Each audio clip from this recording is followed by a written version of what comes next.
without question, we had had enough. We had had enough of having to apologize for the very things that we hold dear. We got tired of apologizing for the fact that we are, in fact, a Christian nation, and that our God has shined upon this nation for 240 years. So, in this great country, you can do something about it. You can get up and you can run for Congress. And you can try to reinstitute policies and beliefs that have made this country great, that have made it a shining city on a hill. And so, we made that decision. There's a lot of problems up there, but in business, we solve problems every day. And it is time to send people with the understanding of business that sweat a payroll to Washington, D.C. Thank you so much.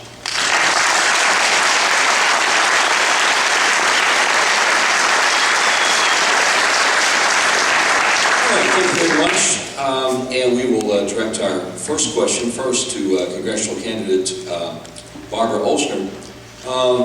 Ms. Olsner, President Obama urged Congress to pass a stimulus bill last year, lamenting that if we didn't pass a stimulus bill, unemployment could go above 8%. The stimulus bill passed. We've seen unemployment go to 10%. What specific initiatives would you sponsor that will help get people back to work? What, one initiative? Is that the question? What specific initiatives would you sponsor to help get people back to work? Well, I think we need to reduce the taxes on small businessmen and women in this country. I think that's one of the things that we can do that is the most productive. If we need to eliminate capital gains, eliminate the death tax, reduce corporate tax, and give to our business people 100% depreciation on equipment rather than stretching it out longer. If we put money in the hands of businessmen and women and reduce the corporate debt, we will stimulate this economy. It will not be stimulated from the government tossing out money like pebbles on the pond. But the American people know how to hire people, know how to generate income, and I think that's the best way to do it, is to reduce the tax burden on the businessmen and women of this country. All right, thank you very much. Dave Scholl, question goes to you. What specific initiatives will you sponsor that will help get people back to work? In addition to a simplification of our tax code, I do support either the flat tax or the fair tax. We need across-the-board tax cuts for the employer and employee for the next 2 years. We need to reduce capital gains down to 12.5%. More importantly, we need to make sure that we keep money in the pockets of the American people. That's where we're going to create the jobs, because if you have more in your pocket, you're going to go out and you're going to buy the things you need for your family. That will generate business. Small businesses will start to hire again. But more importantly, on the second front, we can engage in free trade. President Obama said he was for free trade and that he would double it. He's done nothing. Right now he has a free trade package with Colombia, Panama, and with South Korea. We know that free trade works. During the first 5 years of the NAFTA free trade, we created 2 million jobs a year. That's 10 million jobs. We could do the same thing if we would go after our own energy. We have 1 million barrels of oil a day in ANWR. We could go and get that, and a 5% increase in domestic energy production is 90,000 jobs. All right, thank you very much. Eddie Hendrick, what specific initiatives will you sponsor that will help get people back to work?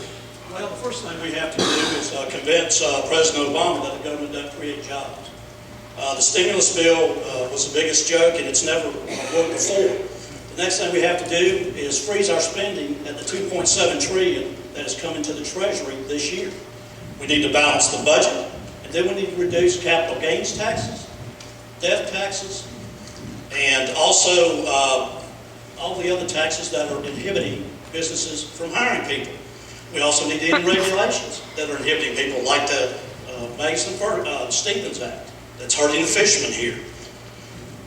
Ronald Reagan lowered the corporate tax rate and created millions of jobs, and that's what we need to get back to.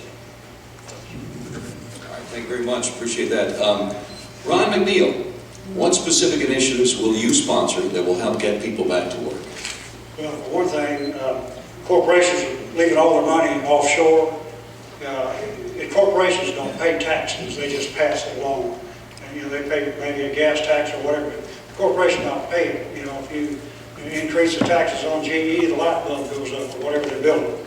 So people are on things, pay taxes, and our IRS system is an absolute joke. And I'll say right now, you have to be an IRS agent here, you probably want to vote for somebody else, because I'm going to get rid of the IRS just as fast as I can build it. We need a level tax system.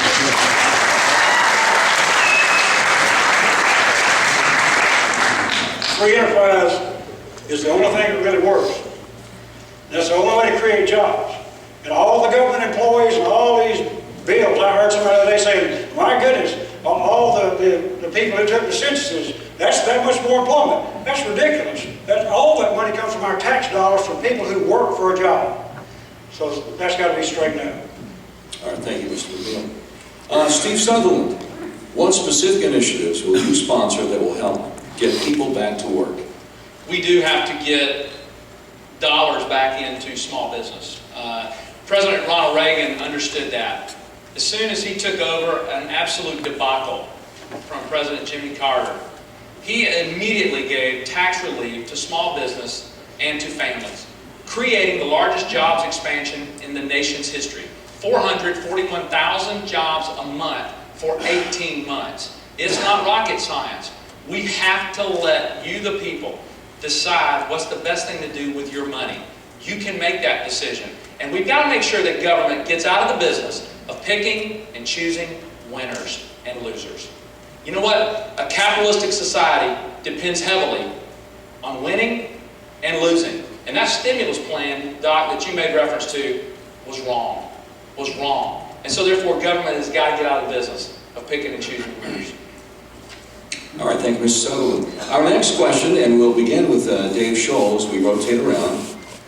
Mr. Scholl, several Republicans presently in Congress are proposing repealing Health Care Bill H.R. 3200. Would you sign on as a co-sponsor to repeal the Obama Health Care Bill and work diligently to accomplish the repeal? And what actions would you take if a repeal fails? Absolutely. My first day in the Congress, I will sign on to the Michelle Bachmann bill. The Bachmann bill calls for a total recall of the current Obama health care plan. We know what's going to work to fix our health care system, and that's making the American consumer part of the equation as opposed to making government total control. What we need are free market solutions, and we can do that easily by tearing down the barriers so that you and I can shop across state lines. I should be able to log on to the internet like I do with my car insurance and purchase my health insurance. We should do away with the federal and the state mandates so that I buy what I need for the needs of my family without the state or without the federal government telling me what I need to do. And we also need fair tax treatment for an individual when he buys a health care policy versus his employer buying that health care policy. That will go a long way towards reducing the cost of health care, but more importantly, we need to enhance health savings accounts. If Americans are allowed to put away tax-free dollars, they'll take care of their medical plans on their own. All right, thank you very much, Mr. Scholl. Eddie Hendry, would you sign on as a co-sponsor to repeal the Obama health care bill and work diligently to accomplish the repeal? And what actions would you take if a repeal fails? Yes, I'll sign on to repeal the bill, but what we have to do immediately when we get up there is the bill is already passed. We have to not fund the bureaucracy that's up there, and that's done through the appropriations process. If we can stop that, that'll put the health care bill dead in its tracks. We'll have nobody to run it. Then we need to move over to getting people back into being able to choose their own health insurance. We need to have tort reform so doctors aren't practicing defensive medicines. We need to have a favorable tax structure where individuals are able to write their health insurance off. And we need to be able to shop over state lines where everybody can pick and choose the policy. This is not about health care. This is about government control.